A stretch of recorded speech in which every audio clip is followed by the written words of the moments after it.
Bulut gelip ürtür asmani yene, Durnolordun salam yollayan sana.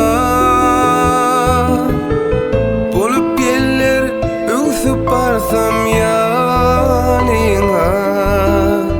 dinle canım artık kıynama beni.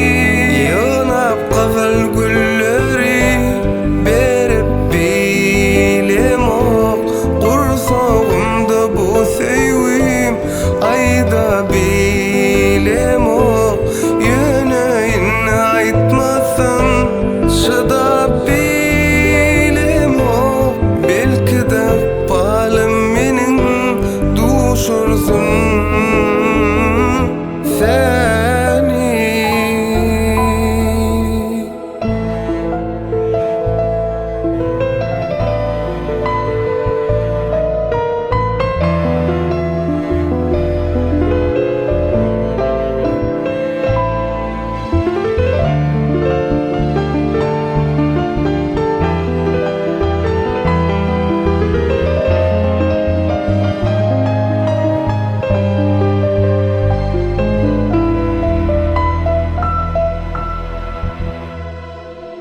Kätemin qavanyan seni illerden, bir görmesem yan yanayı sevden.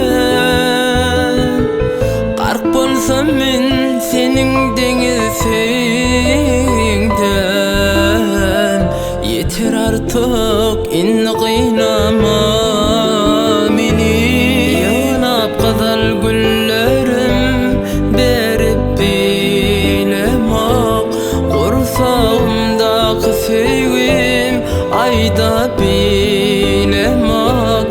Yanen aytmasam çıdap bilim ok, belki balım menen duşursun